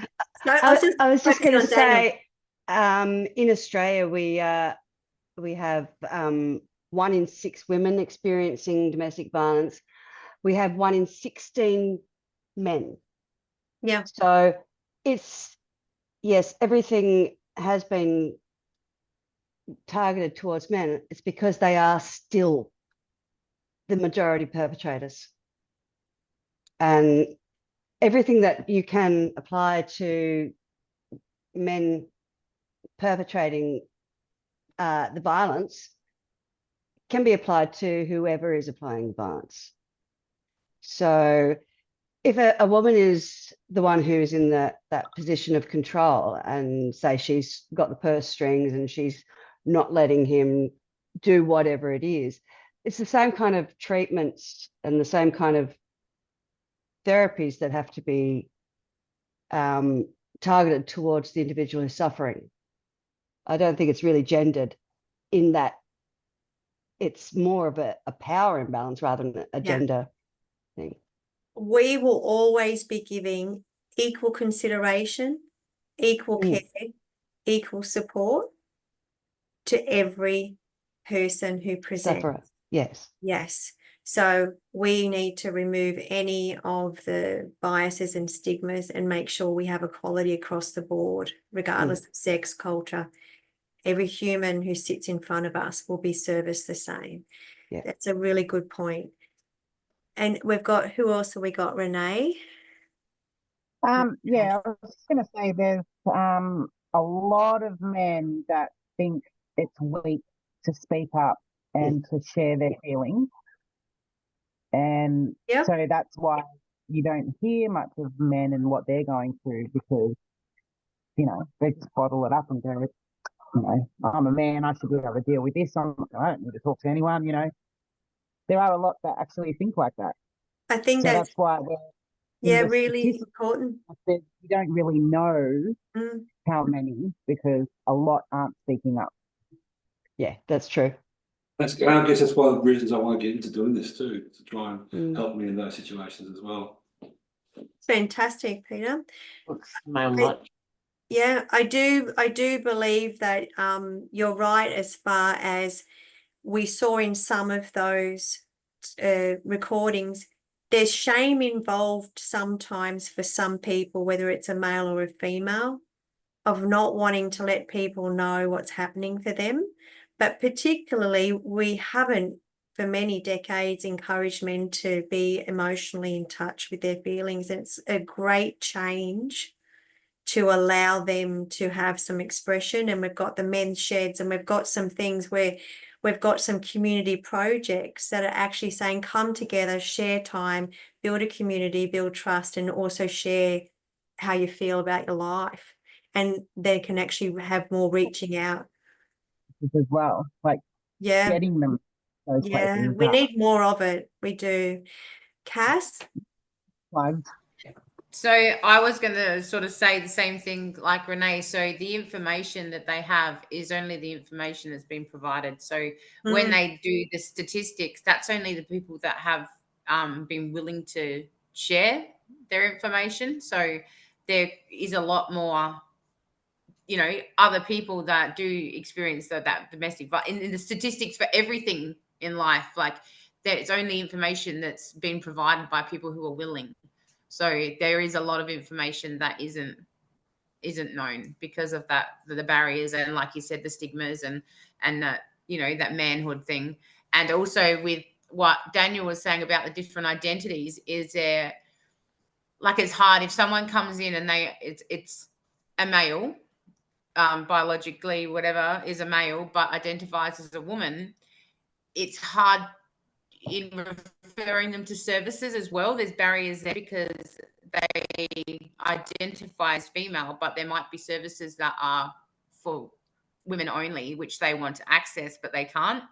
So that's another thing that's going to come up in this industry. Like, people might find, if they ended up working with these sort of people, that they might feel like that they want to access these services that are for women, but they can't. So you've got to, like, where I work, it's for women. But if we had a male walk in, we wouldn't let them walk away without the information that they wanted, like, without feeling like they haven't, they've been heard, that they're happy to walk away with what they walk away with. So you sort of have to cater for everyone. I don't know. I know what I'm trying to say, but there is those barriers, like with the identities and all that sort of stuff. I guess it's something that we have to learn now because it's new and it was never a thing before. So it's trying to get your head around that when you've got someone identifying as a female wanting to access female services, but you've got to be the one to tell them, no, that can't happen. But there's an other option. You know what I mean? There has to be some sort of it's going to be something you're going to face. You're making a great point, Cass, and you're making it really well. I know it's hard to say because it's actually quite complex. I know what I mean. But no, you're doing a great job. You're expressing it beautifully. We're totally understanding you, but it's really hard to even articulate, isn't it? Because we've got more challenges to come in supporting people in domestic family violence, and that is just identified. You've got to be as open-minded as you can. Like, your infinity is got to be your it's a human. Yes, it's a human who's hurting and is not feeling safe for a complex array of reasons. But like you say, we will potentially have some barriers about getting services to them, Daniel, which is another complex issue. Just on the open end of Cass, pretty much so remember the thing we did about the displaying of what the services you have there? Yes, yeah. Like so if a guy comes to that service, it's like, I mean, did that guy even know to come to that service, Cass? Like, would he know? Would he know to even come to that service? Like, so it's a women's service, but he's going to. Why is he going there? Why would a man go there? It might be the only place that's on his way home. It might be, the only thing that catches his eye, like in that moment. It just might be, he might be, like, where I work, there's other services. It might catch his eye and he might walk in and think, he can get help. But we do have information to help men, because in some cases you've got couples that come in together, so there has to be, you have to have something on board, or you have to be able to find something to make sure that everyone's catered for and everyone can walk away with what they need. But in regards to having a male come in, we wouldn't necessarily keep him in the place that I work, but we could take him outside because it's a safe place for women. So we'd still allow that space to be safe if a woman came in. So we'd just sort of take him, outside and sit down and do whatever you need to do. But what is it? Would it be like, what's a man doing here? Like that kind of thing? No, not really, because he's a person and everyone has needs and everyone has struggles and everyone needs help. You know what I mean? So like, he might just see a building and think, I can get help there. It might be someone like, if it was a male experienced domestic violence and he had to get home, but that might be the only place that's on his route home that he passes, and it just might absolutely yeah. He might feel safe because it's more of a women's service rather than the walking in. If there was like an organization that was for men, he might feel like that stigma or those barriers, or that if he walks in there he's weak. But if he walks into somewhere that's full of women and things like that, then he might feel that I get that. I get that. Yeah, absolutely. He might not feel so disempowered by walking into somewhere that there's not that much, That's also stigma attached to them. That's the problem.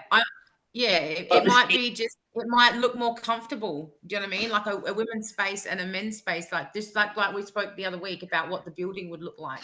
You know, like what would be on the outside of the building, what would be on the inside, like with cultural awareness. Yeah. It might be this, like it might catch his eye because it looks like a softer, more comforting place for him. And at the end of the day, he knows walking in there, he's gonna get something. And that's when that me-we thing comes in. Yeah. That it might be that as soon as he knows when he walks in that door, he's not alone and he's got someone. So it might just be that it's the only thing that he has, or it might be a preference. I also, I actually did also think along the lines of all of you after preparing this from the notes, and I actually did think, gosh, there's a deficit for men. So before getting on, my heart felt like I had to go do some Googling. So I just want to show you that my phone actually was domestic family violence support for men, because I was actually a little bit like, what's going on here? Because for me there was a deficit, and I wanted to see what was around, and you're right. So now when I look up, this is a Queensland Domestic Violence Prevention Centre, but they also have all the services, and there are the two services, men who use of violence or abuse in their relationship. They also have services for men who are experiencing violence.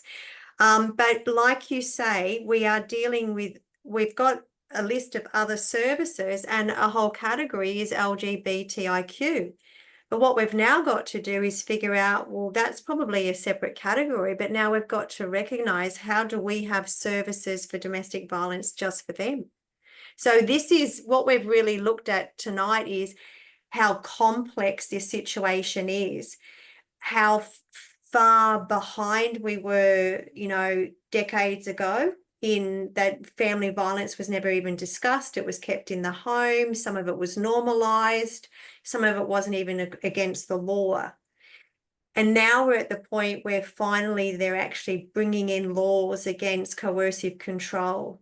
But we've still got a really long way to go. And I love all the input that everyone gave tonight about how far it could go and how inclusive it could become. That we will at some point need some centres that aren't gender-based, that aren't just, like you say, I've got to Google supports for women, I've got to Google supports for men. You know, we do need to actually get this to be across the board services. So I love your thinking, and I love that you've even recognised how complex it may even become. So you're really identifying with the future clients who need the help, and you're already empathizing and showing compassion for those situations. So I think it's been an amazing input, lots of great contribution, and a really nice collaborative exercise of discussing how challenging this situation is, so you know what role that you can bring to the humans, however they wish to identify, beautiful people, and support them in this services. Does anyone else want to add any more to what we've discussed tonight?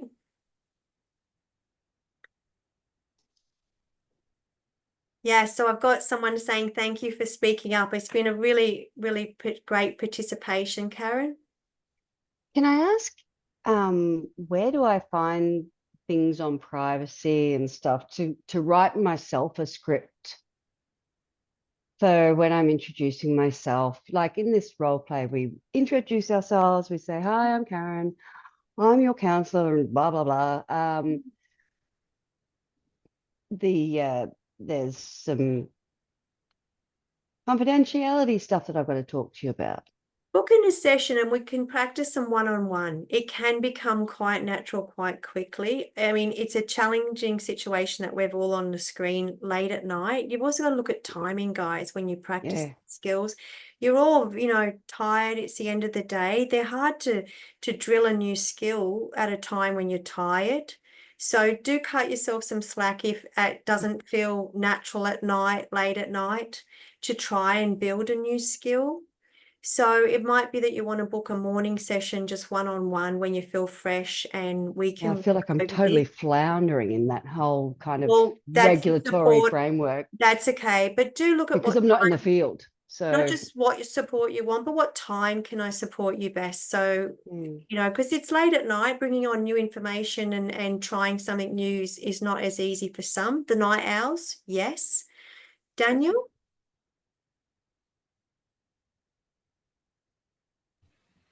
So, Karen, what in particular are you worried about? well, say for example, this one we just did the practice 2 in class. So Diane was coming in as a victim of domestic abuse. You've introduced yourself, Karen. Before you tell me anything that could, you know, lead to criminal charges for somebody, I think I should tell you that I have a responsibility, or in fact, I don't think I have to tell you I've got a responsibility, I've got a duty to report this stuff. How do I say that without putting them completely offside and going, I don't want to tell you anything then? Well, it all comes with experience. Like your first initial consultation is going to be like, wow, you know, I'm going through that same thing. I'm just like, this role play thing, like I know how to talk to people. I can talk to anybody. But when it comes to a one-on-one, when someone's going through trauma, I don't want to say the wrong thing. Sorry? I don't want to say completely the wrong thing. That's right. That's right. And I guess, and when it comes to scripts and you know, I guess going through it in your own head so many more times, you'll get that understanding of, you know, it's just experience, really. Like, I don't know. I guess my reason for doing this course and the reason why I can feel that I can contribute, because I've been in those rooms. I've been in that room. I've sat there and talked to that person, fucking not knowing what I'm going to do, where I'm going to go. Watch the language. You know, I'll get into trouble. sorry, where I'm going to go. There's no kids here. We all signed a It has waiver, to get didn't we? flipped out. We all signed a waiver, didn't we? Well, what I might do is I might wrap this up, and then we can keep talking, because then you can keep talking as you need to passionately. So I'm going to Karen, we're here to support you. So, but I'll take us off and say good night to everyone on virtual land who gets this recording. I hope that everyone's collective contribution and participation of all their professional views helps you, because it's been an amazing night. It's helped me. It really has. So I'm going to stop the recording.